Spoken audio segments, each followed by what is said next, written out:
Serial सरू में आ गया है बहुत ही धमाकेदार ट्विस्ट, जहां सरू आग में फंस जाती है और वेद उसे बचा लेता है।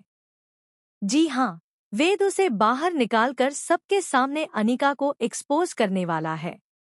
असल में होता कुछ ऐसा है कि सरू को पता चल जाता है कि वह पेन ड्राइव कहाँ है। इसके बाद सरू उसे देख रही होती है और अनिका के कमरे में चली जाती है, क्योंकि उसने अनिका के जूतों में सॉस लगा दी होती है, जिससे उसे पता चल जाता है कि अनिका कहाँ गई थी। इसके बाद जैसे ही वह अलमारी खोलती है, उसमें एक छोटा सा संदूक होता है। जब वह उसे खोलने की कोशिश करती है, तो उसमें फिंगरप्रिंट लॉक होता है। वेद का एक दोस्त वीडियो कॉल पर मदद करता है, लेकिन वह कहता है कि यह नहीं खुलेगा क्योंकि इसमें फिंगरप्रिंट लगे हैं। वह कहता है कि या तो इसके आसपास धमाका होना चाहिए या फिर सही फिंगरप्रिंट लगेंगे, तभी यह खुलेगा। इसके बाद सरू वहीं गिर जाती है, क्योंकि घर में बिजली नहीं होती और फुल्ला उसे एक मोमबत्ती देकर जाती है।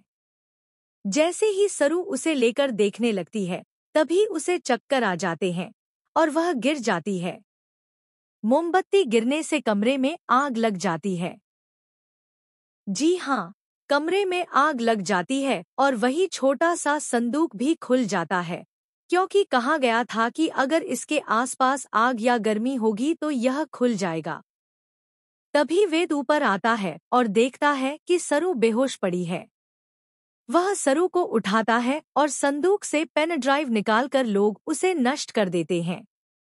इसके बाद वेद नीचे जाकर सबके सामने अनिका को एक्सपोज करता है। वह साफ कह देता है कि वह यह शादी नहीं करेगा, क्योंकि इन सब की जिम्मेदार अनिका ही है, जिसने उसकी माँ और बहन के साथ गलत किया है। वह कहता है कि वह इतनी गिरी हुई होगी, यह उसने कभी सोचा भी नहीं था। सरू सबके सामने अनिका के किए सब कामों का खुलासा करती है और रचना भी उसकी बात का समर्थन करती है। यह सुनकर दादी को बहुत गुस्सा आता है और वह सोचती है कि अनिका अब हाथ से निकल चुकी है, इसका क्या होगा।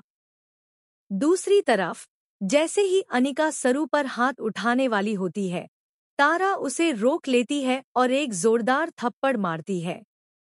इसके बाद तारा का व्यवहार सरू के प्रति थोड़ा बदल जाता है। वह सरू को पसंद करने लगती है, क्योंकि सरू ने अपनी जान पर खेलकर सच्चाई को सामने लाया और उसके बेटे की जिंदगी बर्बाद होने से बचाई। लेकिन वह अभी भी नहीं चाहती कि वेद और सरू की शादी हो। देखना दिलचस्प होगा कि क्या तारा इतनी आसानी से वेद और सरू की शादी के लिए मान जाएगी। भले ही तारा माने या न माने, लेकिन वेद और सरू का प्यार अब जरूर आगे बढ़ने वाला है, क्योंकि वेद अनिका से अलग होकर सबसे पहले सरू को प्रपोज करेगा और सरू भी उसका प्रपोजल स्वीकार कर लेगी। लेकिन इसके बाद बड़ा धमाका होगा, क्योंकि सरू की माँ और चंद्रकांत उससे टकराएंगे। इसी दौरान सच सामने आएगा कि सरू अनिका की बहन है। यह जानकर अनिका का गुस्सा 7वें आसमान पर होगा। अब देखना दिलचस्प होगा कि क्या सरू की शादी वेद से होती है या नहीं। ऐसी ही खबरों से जुड़े रहने के लिए हमारे चैनल को जरूर सब्सक्राइब करें।